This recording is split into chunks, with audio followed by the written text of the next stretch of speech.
Bueno, hola.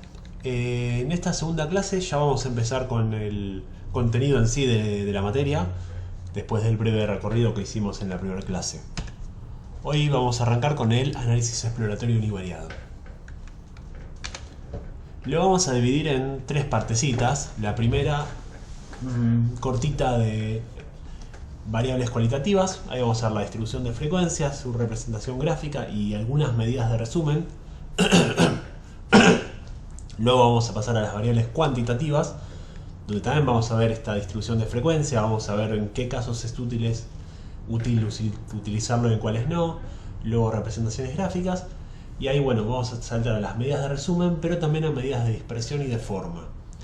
Por último, vamos a hacer un apartado a otras consideraciones, que básicamente es un breve resumen, algunas buenas prácticas sobre uso de gráficos. Comencemos con la primera parte, variables cualitativas. La clase anterior terminamos con esta idea de la matriz de datos como nuestra fuente de análisis para aplicar técnicas estadísticas. La matriz de datos no es otra cosa que un conjunto de unidades de análisis con sus respectivas variables de análisis, ¿no? Entonces, si lo leemos a nivel fila, podemos ver cada una de nuestras unidades de análisis, y si lo leemos a nivel columna, podemos ver cada una de las variables, ¿no? En este caso vemos que tenemos 5 variables, una que es un ID identificatorio, que es el número de alumno, que si bien es una variable nosotros no la vamos a usar y no se suele utilizar. Yo la dejo acá porque me parece interesante que ustedes lo vean y lo entiendan, porque es algo que siempre suele estar en las bases de datos y si uno no tiene claro qué es, puede cometer equivocaciones. Y luego tenemos dos variables cualitativas, género y país, y dos variables numéricas, lengua y matemática, que bueno, podrían asociarse a notas en un examen, ¿no? Notas en un examen de lengua y en uno de matemáticas. En este primer caso, como vamos a trabajar con variables quali, vamos a tomar género y país. Acá nuevamente, alumno lo dejo para identificar solamente, pero la vamos a ignorar. Dos variables nominales, bueno, género y país, una con 2 categorías y otra con 3 categorías. Comencemos con la primera parte, lo más sencillito de todos, que es la distribución de frecuencias. La distribución de frecuencias permite ver cómo están distribuidas las categorías de la variable, pudiendo presentarse en función del número de casos o en términos porcentuales, ¿no? Acá vemos una distribución de frecuencias de ambas variables. De modo sencillo, la distribución de frecuencias no es otra cosa que el conteo de la cantidad de ocurrencias de cada categoría, ¿no? Así como acá vemos que masculino es 6 y femenino es 9 sobre un total de 15, este dato sale de contar en la variable anterior la cantidad de alumnos de género masculino. En este caso podemos ver 1, 2, 3, 4, 5, 6. Es simplemente eso. Lo mismo, bueno, con la variable de país, donde vemos que hay 9 argentinos, 4 de Uruguay y 2 de Brasil. La frecuencia acumulada, en el caso de las variables nominales, como son estas dos, no tiene mucha utilidad. No tiene ninguna, de hecho. En variables de otros niveles sí tienen. Por ejemplo, en las ordinales podrían servir. Imagínense el caso de que nosotros tenemos 5 categorías de respuestas que van de muy malo, regular, bueno y muy bueno. Entonces, agrupándolas podríamos decir que hasta cierta cantidad de personas o cierto porcentaje tiene tal, no sé, considera bueno o muy bueno a tal cosa, ¿no? Entonces ahí sí tendría un sentido agruparlas. Pero en las nominales no, la verdad es que no. Bueno, la diferencia entre frecuencia y porcentaje es simplemente eso, que frecuencia son valores absolutos, un recuento, y porcentaje es porcentualizado del 100%. En este caso, del género, el porcentaje relativo se obtendría 6 dividido 15, ¿no? Que es el 0.4, que equivale al 40%, y 9 sobre 15, que equivale a 0.6, que es el 60%. Lo mismo con el porcentaje acumulado. En este caso, en el caso de abajo, como tenemos más de dos categorías, vemos que se van acumulando los valores, pero bueno, como les decía recién, no tiene mucha utilidad en el caso de variables nominales. Es eso.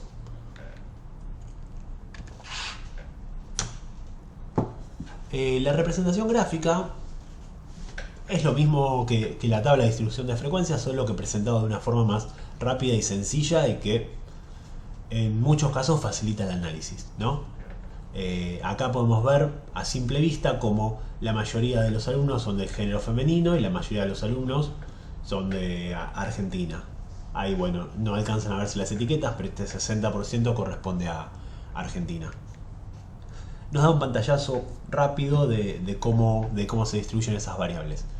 No es ninguna información distinta a la que figura en la tabla, solo que es más ameno de verlo, ¿no? Imagínense que ustedes ven toda esta info y tienen que ponerse a entender de dónde sale cada dato, en cambio con un gráfico directamente lo ven. También tiene la facilidad de que permite comparar distintos, por ejemplo, si tuviéramos más de universos, o sea, si tuviéramos otros grupitos de otros 15 alumnos, por ejemplo, podríamos comparar la distribución de ambas variables de manera sencilla con un gráfico, ¿no? Pues tendríamos otro gráfico de torta acá que nos diría, en vez de 60-40, quizás diría 55-45. E incluso si tuviéramos más gráficos, o sea, o más universos de análisis, podríamos agregar otro tipo podríamos trabajar, por ejemplo, con las variables apiladas, que es otro tipo de gráfico de Excel, que porcentualiza de 0 a 100 y nos permite ver una distribución y compararlos de manera más sencilla. Pero bueno, es eso, es solamente para poder entenderlo de manera más sencilla, compararlos más fácilmente, pero no brinda ninguna información distinta. Y esto nos lleva al último puntito de las variables cualitativas, que es las medidas de resumen. Las medidas de resumen permiten sintetizar el comportamiento de la variable en un solo valor. La proporción, que no es nada distinto al porcentaje relativo que vimos hace unos segundos, y es el cociente entre un subconjunto por el total de un subconjunto de la población por el total de la población. Por ejemplo, las mujeres con respecto a la población total. Estos valores que les decía, femenino 9 dividido 15. Es eso. La moda es, por otro lado está la moda, que la moda es el valor más frecuente. En este caso, también si vamos a nivel valores, veríamos que la moda del género es femenino, porque es la variable que tiene más valores, y que en la variable país es Argentina, también con 9. Los dos son justamente las dos variables que tienen el porcentaje relativo más alto, ¿no? Podríamos decir eso mismo, ¿no? La moda podríamos verla como el porcentaje relativo más alto también.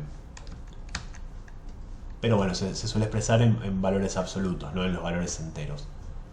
Y la razón, que difiere en la proporción, de la proporción en que resulta dividir dos subconjuntos distintos que no tienen elementos en comunes. Por ejemplo, hombres dividido mujeres, mujeres dividido hombres, ¿no? La diferencia es que en la proporción es mujeres dividido total, o sea que sería mujeres dividido hombres más mujeres. En este caso la razón es una categoría contra la otra, hombres dividido mujeres. Por darles así un ejemplito, ¿no? Con estas dos variables. Con respecto al género, podríamos decir que, y con respecto al indicador de proporción, podríamos decir que hay un 60% de personas de género femenino. También podríamos decir que la moda es la categoría femenino, que como vimos recién están bastante asociadas estas dos categorías, o sea, estas dos medidas de resumen. Y con respecto a la razón, podríamos decir, por ejemplo, que existen 1,5 personas de género femenino por cada persona de género masculino. Que eso es dividir 9 dividido 6. Para llevarlo a números más amigables, podríamos multiplicarlo por 2 y decir, existen 3 personas de género femenino por cada 2 de género masculino, ¿no? Por ponerlo con números enteros que son algo más familiar. Con respecto a la segunda variable, al país de nacimiento, podríamos decir que hay un 13% de personas nacidas en Brasil, que es la categoría esta, la más baja, que había 2 casos sobre 15. Hay algo a destacar sobre las proporciones, es que depende con la variable que estemos trabajando, puede ser más o menos útil. En el caso de la variable de arriba, nosotros decir que existe un 60% de personas de género femenino nos da la pauta de que existe un 40% de género masculino, ¿no? Pues suele ser como se presentan los datos. En cambio, decir que hay un 13% de personas nacidas en Brasil no nos dice mucho, porque primero porque es un porcentaje muy chico, y segundo es porque no sabemos qué pasa con el otro 87%. Son de otro país, son de Argentina, son distribuidos por 20 países distintos, no nos brinda información demasiado relevante. Entonces, eso también tiene que ver con lo que a nosotros nos interesa estudiar. Si a nosotros nos interesa, para nuestro objetivo de análisis, ver qué personas nacieron en Brasil, quizás decir hay un 13% de personas nacidas en Brasil es útil. Si el objetivo fuera otro, no nos aporta nada porque nos queda demasiada incertidumbre, porque no sabemos qué pasó con el otro 87%, ¿no? De hecho, si vemos la moda, vemos que Argentina es la moda y la categoría más frecuente. Entonces, ahí ya vemos que en comparación al otro tenemos una divergencia. Pero, bueno, depende del caso, puede ser útil o no. Eso es, si por eso siempre también vamos a volver a esta idea de definir bien nuestro universo de análisis, nuestra unidad de análisis, entender qué queremos preguntar, ver cómo lo queremos preguntar, porque eso va a determinar o va a permitirnos responder a ciertas preguntas de cierta forma. Y bueno, con respecto a la razón, podríamos decir que existen 2 personas nacidas en Uruguay por cada persona nacida en Brasil, ¿no? Ahí estaríamos mezclando 2 categorías distintas, y podríamos, bueno, como ir entendiendo algunas particularidades del conjunto de datos. La variable es quali, no hay mucho más, es eso. Después, a medida que veamos la asociación entre variables, van a aparecer otras cositas, pero siempre basadas en estas ideas. Donde sí hay más variabilidad o más opciones es dentro de las variables cuantitativas. Volvamos a nuestra matriz de datos de hace unos minutos, con las 5 variables, ¿no? La variable identificatoria, que vamos a descartar, 2 variables nominales que trabajamos recién, y luego 2 variables numéricas, que son notas de un examen, tanto de lengua como de matemática. Ahora vamos a enfocar en estas dos. ¿No? Estas 2 variables cualitativas, donde se presenta la nota que tuvo cada alumno en esas 2 materias. Cuando queremos trabajar con este tipo de variables, vuelvo un segundito atrás, lo primero que tenemos que hacer es ordenarlas. Ordenarlas de menor a mayor o de mayor a menor, en algunos casos es indistinto, lo más frecuente es que sea de menor a mayor. Entonces, ¿qué sería? Bueno, vemos que el alumno 14 se sacó un 1. Entonces ese alumno debería ir en el primer puesto. Luego el alumno 13 sacó un 2, entonces va en el segundo puesto, y así ir ordenándolos. Por último vemos que los alumnos 2 y 8 se sacaron 10, así que ellos dos deberían estar en el puesto 14 y 15. Eso es lo que hicimos en este caso, yo lo hice manualmente. Quédense tranquilos que cuando estemos trabajando con el software estadístico no hace falta ordenarlo, sino que internamente lo hace el software y nos indica como los resultados. Pero para este ejercicio es interesante armarlo de esta forma para ver cómo se calculan los indicadores, ¿no? Cómo se distribuyen las variables. Y sobre esto, bueno, podemos calcular la tabla de distribuciones. Ahí, bueno, vemos que hay un caso que sacó un 1, otro que sacó 2. Así. Bueno, vemos las distintas distribuciones y vemos que el valor con mayor cantidad, o sea, la nota con mayor cantidad de frecuencia es el 6, que hay 5 personas que sacaron 6. Acá, igual que antes, calculamos la frecuencia, el porcentaje relativo y el porcentaje acumulado. Acá algo interesante es que esta variable, como es numérica, pero a su vez también es discreta, es decir, que toma valores del 1 al 10.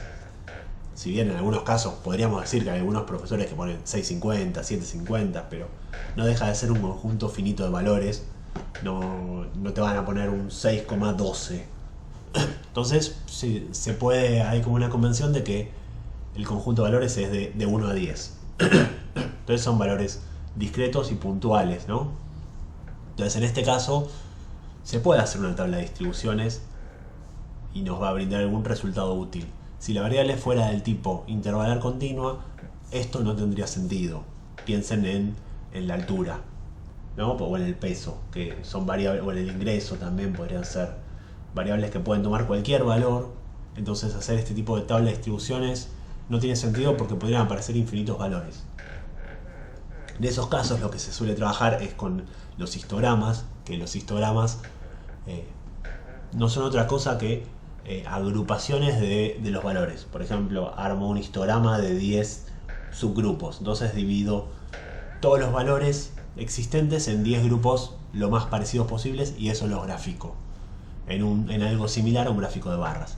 Entonces con eso lo que me permite ver es cómo se distribuye esa variable a través de todas las categorías, ¿no? Eso lo vamos a ver más en detalle, pero quédense con esa idea. Cuando las variables son continuas se suele buscar ese truquito para poder graficarlas. Pero bueno, la tabla de distribuciones no tiene mucho sentido de hacerla. Bueno, veamos con el otro examen, el de matemáticas. También hacemos lo mismo, lo ordenamos. Acá ya podemos ver, si ustedes recuerdan, que había 5 valores, o sea, 5 personas habían sacado 6. Acá los que sacaron 6 son muchos más, de hecho la mayoría. Entonces ya la distribución a priori podríamos decir que es distinta, ¿no? Si recuerdan los dos. Pero calculemos esta tabla de distribuciones. Vemos que nuevamente el valor más frecuente es el 6. Acá con un valor mucho más alto que el anterior. Pero hay algunos valores perdidos por otros lados. Acá, bueno, les comparo las dos para que lo vean y les quede claro. Ven que en el primer examen, el de lengua,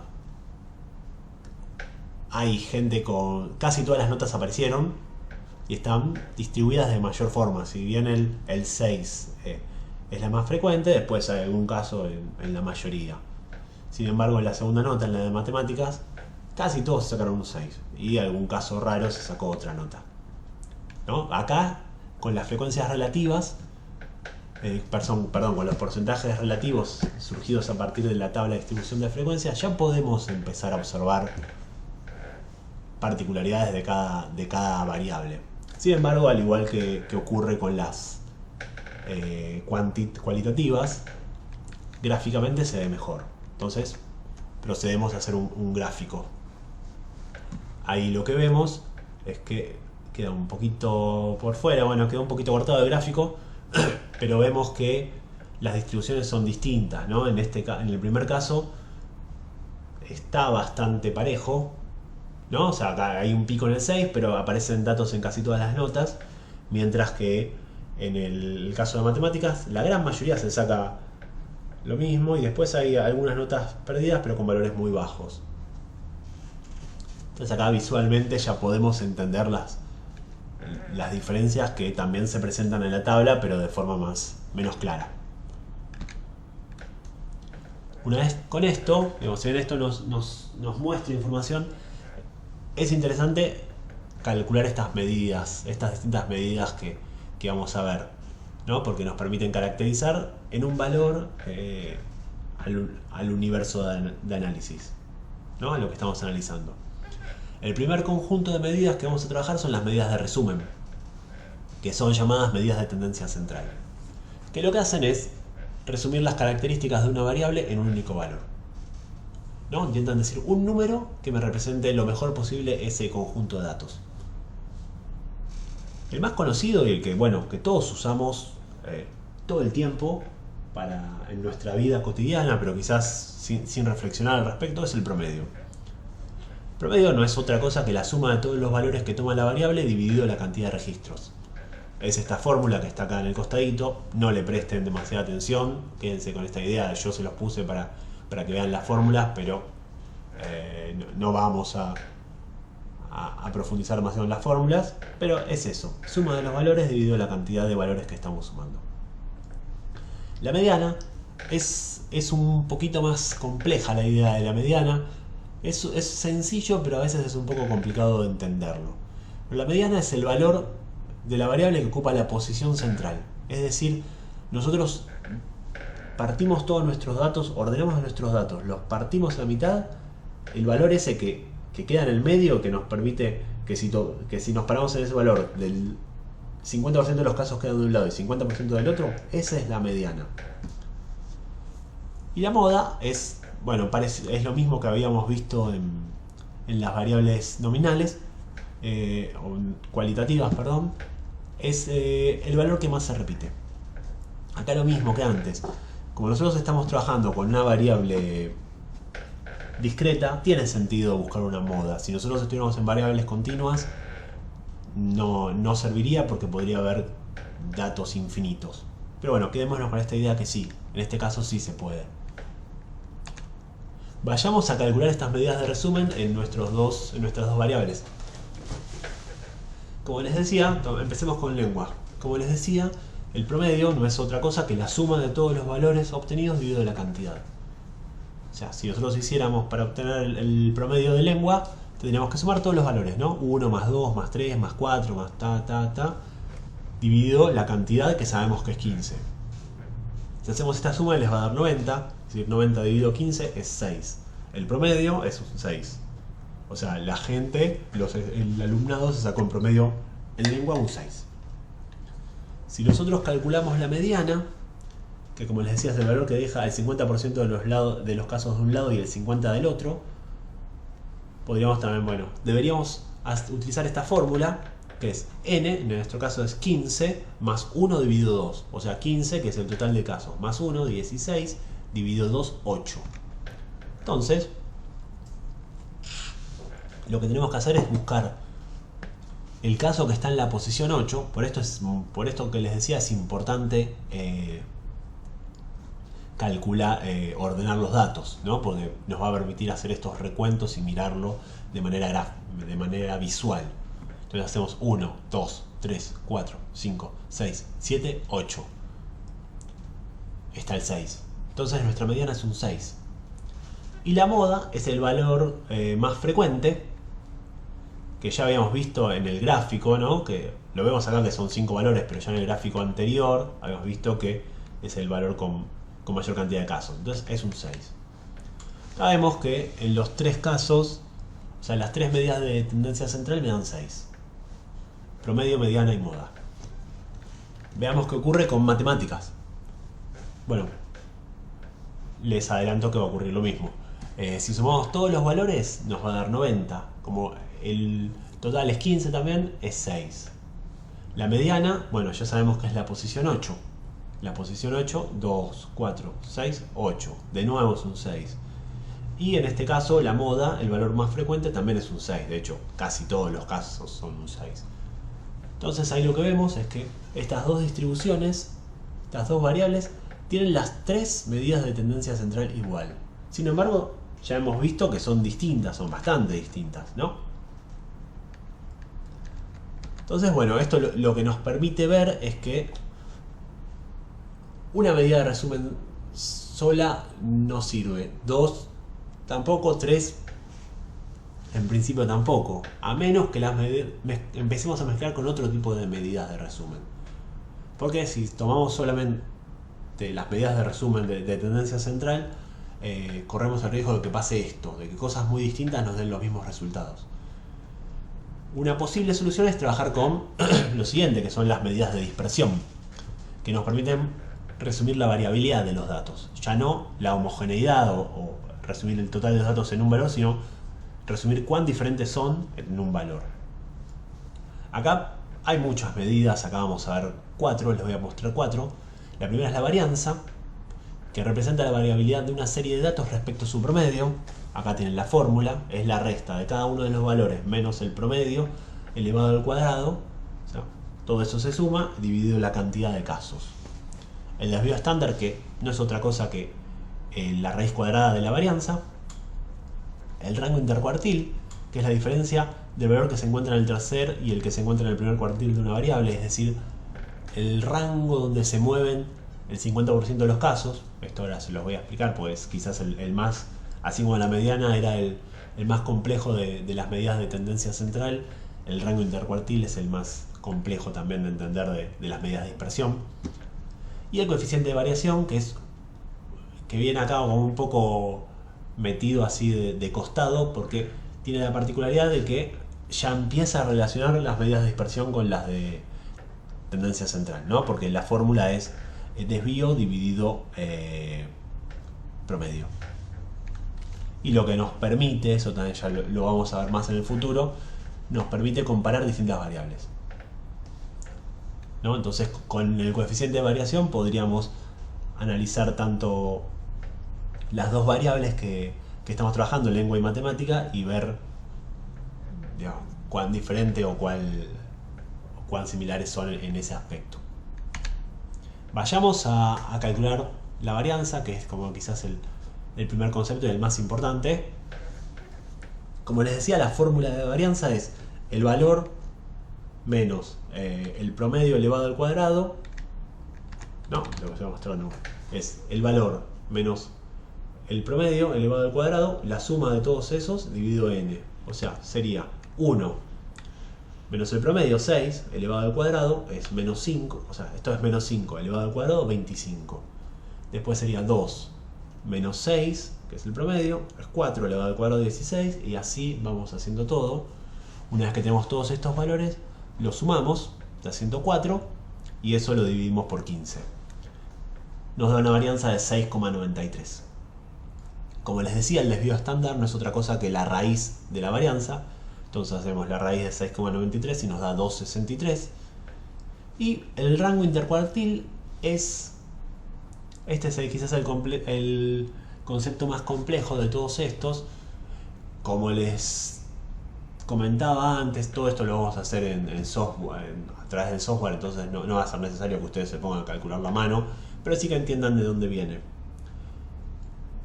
Para calcular el rango intercuartil tenemos que partir, ¿no? Imaginémonos que nuestro conjunto de datos, nuestra variable, se divide en 4 partes iguales, en 4 cuartos. El primero concentra el 25% de los datos, el segundo el 50%, el segundo el que se comprende entre el 25 y 50, después entre el 50 y 75, y 75 y 100. Nosotros ya tenemos la mediana, ¿no? Que es el valor del medio, que sabemos que es el puesto número 8, ¿no? Entonces tenemos 2, 4, 6, 8. Es el 6, ya lo sabíamos de antes. Si nosotros queremos obtener el cuartil 1, es decir, el 25%, tendríamos que partir a la mitad esto, ¿no? Identificar el punto medio de estos 8 valores, ¿no? Desde el 1 hasta el 6, que está un poquito en negrita, no se alcanza a ver muy bien, pero está en negrita. Entonces, ¿dónde estaría el valor medio? Bueno, estaría, si tengo 8, estaría entre el 4 y el 5, ¿no? Porque acá hay 4 y acá en el medio estaría. ¿Qué pasa en el medio? Bueno, en el medio no sabemos qué hay. Entonces lo que hacemos es tomar un promedio entre el 4 y el 5. Hacemos, si 4 está acá y 5 está acá, el valor que está en el medio es 4,5. Entonces la medida, el Q1 está en 4,5. Si acá, en vez de ser 5, hubiera sido 6, entonces el Q1 estaría en 5, ¿no? Porque sería 4 más 6 es 10 dividido 2, 5. Eso hay que tenerlo en cuenta. Es el promedio entre los dos valores que caen acá. Por otro lado, si nos vamos al Q3, tenemos que hacer esta misma lógica. Nos paramos en los 8 casos que están por debajo, partiendo desde la mediana, y hacemos 2, 4, 6, 8. Entonces tomamos 2, 4 y nos quedan otros 4, también estaría acá, en el medio. Como en este caso los dos valores son 8, entonces la mediana del 50% superior, es decir, el Q3, estaría en 8, porque es 8 más 8, 16 dividido 2, 8. Quizás es un poco rebuscado entenderlo, pero ese es el concepto. Y el coeficiente de variación, como les decía, es una métrica, una medida que pone en relación estas dos, una medida de dispersión y una de tendencia central. Y en este caso es 263 dividido 6, que era nuestro promedio. O sea, 263 dividido 6 es 0,438. Si nos vamos al caso de matemáticas, hacemos el mismo procedimiento y ya vemos que la varianza es mucho más chica, ¿no? 104 en este caso y acá es 34. ¿Por qué ocurre esto? Porque la mayoría de los casos están cercanos al promedio. Recuerdan que el promedio era 6, la mayoría de las personas se sacó 6, entonces la variabilidad de esos datos es poca. Obviamente el desvío estándar va a ser más chico porque es la raíz de la varianza. Y si hacemos esta misma lógica de los rangos del rango intercuartil, vamos a ver que nos cae todo en 6. Y perdón, estoy pensando que me olvidé decirles, el rango intercuartil es la resta entre el Q3 y el Q1. Es decir, acá había dicho que era 8 y en este había dicho que era 4,5, entonces el rango intercuartil es 8 menos 4,5, que es 3,5. En este caso, como el Q1 y el Q3 caen en 6, el rango intercuartil es 0, lo que también nos indica que tienen muy poca variabilidad los datos.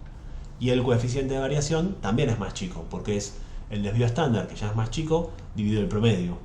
Entonces nos termina dando casi la mitad que el otro, lo que nos indica que son datos que tienen menos variabilidad. No es, digamos, como que les decía, todo esto lo podríamos haber visto desde el gráfico directamente, pero no tendríamos valores concretos que nos permitan entender estas magnitudes. Y de hecho, imagínense que si ustedes están trabajando con muchos datos, con muchas variables, este ejercicio que estamos haciendo se torna inviable, ¿no? Hay que buscar una forma de resumir los datos, de poder entenderlos de manera rápida y sencilla. Entonces ahí empieza a tener sentido todas estas técnicas. Esto nos lleva al último grupo, ¿no? Acá ya lo que pudimos ver es que dos variables que en principio parecían iguales, o sea que desde lo visual sabemos que son distintas, que desde las medidas de resumen parecen ser iguales, desde las medidas de dispersión, combinándolas, empezamos a ver que no son tan iguales, que son bastante distintas de hecho. Y esto lo podemos complementar con las medidas de forma, como un tercer conjunto de medidas que nos permiten caracterizar una variable. Y estas ya son un poco más complejas, quizás no son tan utilizadas, pero yo quería dárselas porque me parece que también es interesante que sepan que existen. La primera es la simetría, es cuán simétrica es con respecto a la media, es decir, una medida, o sea, una variable simétrica lo que tiene es que si partimos su distribución al medio es igual de ambos lados. La utilidad de esto tiene una utilidad muy importante en la estadística inferencial. En la descriptiva quizás tiene, pero no es tan relevante. En la inferencial es muy importante porque si nosotros tenemos una distribución simétrica podemos conocer su comportamiento con bastante precisión y podemos realizar estimaciones, o sea, mejores estimaciones. Entonces siempre dentro de la estadística inferencial es deseable que las variables sean normales, y si no lo son se pueden aplicar técnicas para que se parezcan, y digamos, ese es como el objetivo principal o lo deseable, que a veces no es posible, entonces también existen otras formas de trabajarlo, pero es la idea. Y luego la kurtosis, que la kurtosis es una medida del grado de cuántos valores atípicos hay. Si la kurtosis da 3, indica que la distribución es simétrica, ¿no? O sea, si en la simetría da 0 y en la kurtosis da 3, estamos hablando de una distribución simétrica a la perfección. Si se empieza a alejar de esos valores, empieza a tener distintas características. Acá al costado les dejé las fórmulas, ya ven que son más complejas. En el caso de la simetría es el promedio menos la moda dividido el desvío estándar. Esta S es otra forma de mostrar el desvío estándar, que acá tiene este signo, ¿no? Son como distintas formas que bueno, que probablemente ustedes si empiezan a leer sobre el tema se las encuentren escritas de una u otra forma de manera indistinta. Y acá bueno, la kurtosis también es más complejo, es la sumatoria de cada valor menos su promedio elevado a la cuarta dividido la cantidad de casos por el desvío elevado a la cuarta. Ya ahí esto no tiene mucha utilidad para nosotros por no analizarlo. Es apretar un botón y que el software lo calcule y que nos permita entender. Resumiendo un poquito las dos variables que vimos, vemos que en lo que respecta a simetría, la de matemáticas, la distribución de matemáticas es simétrica porque tiene un grueso en un mismo punto y después están como replicados los valores de manera igual. Ven que acá tenemos muchos en el 6, tenemos uno en el 7 y uno en el 5, que es un solo valor. Después tenemos dos valores en blanco y tenemos un valor con un dato. Entonces es simétrica. Ahí está el 1 que queda de asimétrico, pero técnicamente podría ser simétrica. Pero como tiene de kurtosis mayor a 3, no podemos decir que es simétrica normal, sino que es un tipo de simétrica donde tiene muchos valores concentrados en el promedio. No, esto les repito, no se vuelvan locos, estas son cuestiones que a medida que se empiezan a trabajar con los datos se empiezan a interiorizar y se les empieza a dar la utilidad. Hoy en día son términos bastante abstractos, pero quédense con esta idea. La variable de lengua tiene una simetría negativa, entonces eso lo que implica es que los valores estén concentrados hacia la derecha. Ven que hay más valores, perdón, hacia la izquierda, hacia la derecha, sí, es verdad, hay más valores concentrados acá. Esas son cuestiones que después se van a ir viendo.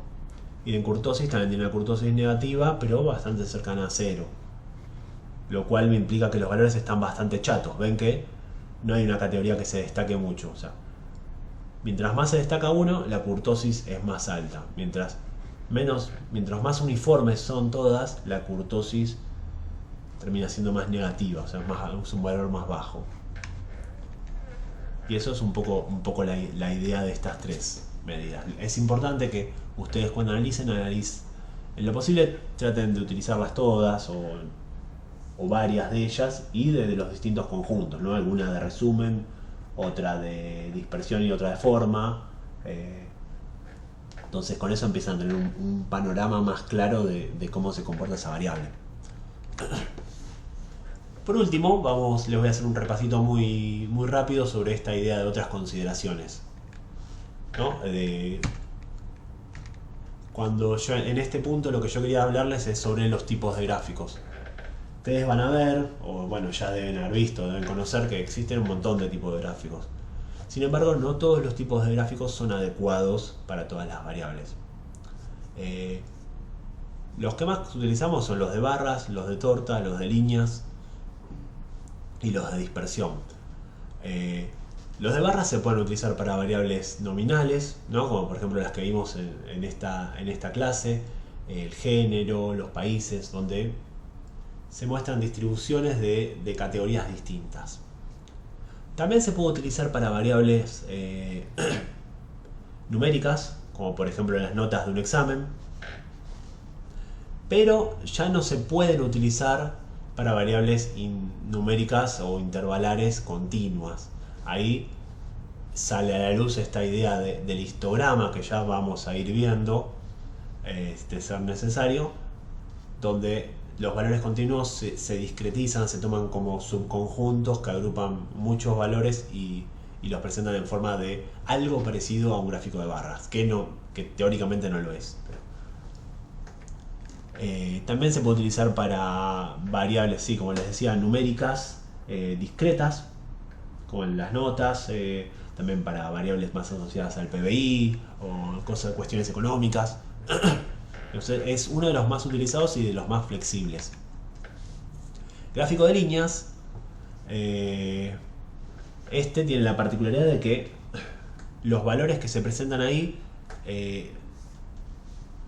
suponen una continuidad entre los valores, ¿no? O sea, si yo estoy analizando, ahí da un ejemplo, la temperatura mínima, las temperaturas máximas, quizás algo muy frecuente es la cotización del dólar, ¿no? Algo que también estamos bastante familiarizados en ver nosotros. Es algo que va ocurriendo todo el tiempo y que si nosotros tomamos los puntos, tomamos 2 puntos y analizamos lo que ocurrió entre esos puntos, existe una continuidad, podríamos ver qué ocurrió en el medio de eso, ¿no? O sea, si nosotros tomamos una variable nominal y le aplicamos un gráfico de líneas, está mal, porque no tienen continuidad, son variables o sea, son categorías independientes entre sí que no presentan una continuidad entre ellas. Ese sería un ejemplo de variable mal graficada. Otro tipo de gráfico también es el de torta, o diagrama de sectores se lo suele llamar, que esto permite, como dice ahí, permite visualizar las partes de un todo. Esto tiene bastante sentido en variables nominales principalmente, ¿no? Como las que vimos en el ejercicio. En variables ordinales ya no tiene tanto sentido porque no queda claro, no se puede establecer un orden entre las categorías, simplemente que se muestran. Ahí quizás en variables ordinales podría servir este tipo de gráfico que les comentaba durante la charla, que es las barras apiladas, ¿no? Donde se ponen una categoría arriba de la otra y podría ser más sencillo de agruparlas o de verlas de manera comparativa. Acá en el gráfico de tortas no se podrían utilizar variables intervalares porque no tiene sentido. O sea, se puede llegar a utilizar, pero la verdad es que no tiene mucho sentido. Quizás no esté mal, pero no es para nada sugerido, salvo casos muy puntuales. Así que yo evitaría que hagan eso. Y siempre, como decía, algo importante es que visualizan las partes de un todo. O sea, siempre fluctúan entre 0 y 100. Acá deberíamos trabajar siempre con porcentajes relativos, no con valores absolutos. Si bien, si se lo damos a un gráfico, si se lo damos a un software, nos va a armar un gráfico correcto, metodológicamente está mal. Y por último, los gráficos de dispersión, que esos son específicamente para variables numéricas, ¿no? Para ver la relación de dos variables numéricas en principio. Eso lo vamos a profundizar más cuando veamos asociación entre variables.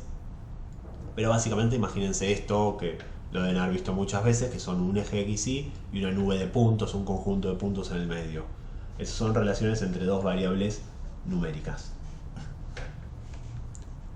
Entonces, como ven, quizás los gráficos de barras son los más flexibles, que más se adaptan a muchas cosas, pero tampoco se adaptan a todo. Y después hay otros casos en los que no se pueden utilizar determinado tipo de gráfico con determinado tipo de variables.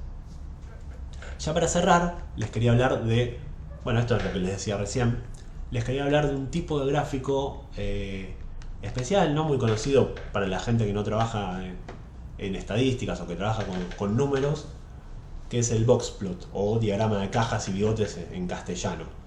Este gráfico, que es como una cajita con sus bigotes y con distintas rayitas entre medio, de distintos tamaños, lo que nos intenta mostrar es varias de estas medidas que estuvimos viendo durante la clase, medidas de dispersión, medidas de resumen, y nos permite tener un panorama muy, muy rápido de cómo se comporta esa variable, ¿no? O sea, con este gráfico podríamos ahorrarnos, en cierto modo, calcular todas las medidas que estuvimos viendo durante la clase, ya que este gráfico las tiene. No todas, pero tiene unas cuantas. Ahora, cuando pasemos a la parte práctica, les voy a mostrar algún ejercicio y les voy a mostrar datos concretos, pero ven que acá nos va a aparecer la media, la mediana, nos va a aparecer el rango intercuartil, ¿no? en la caja, luego nos va a aparecer el valor mínimo y máximo, que eso no lo vimos, y después nos va a aparecer algo que son los outliers, que son los casos atípicos, que son aquellos que se encuentran más alejados de los casos extremos, ¿no? Eso lo vamos a hacer con el ejemplo, va a quedar un poquito más claro. Y lo que vamos a ver es cómo las distintas variables tienen distintas formas y visualmente es bastante sencillo, cuando uno tiene el ojo entrenado, darse cuenta por dónde viene la mano con solo ver este gráfico. Así que muchas gracias, los dejo con el próximo video, donde vamos a ver software estadístico, ¿no? Un ejemplo práctico con R y Excel.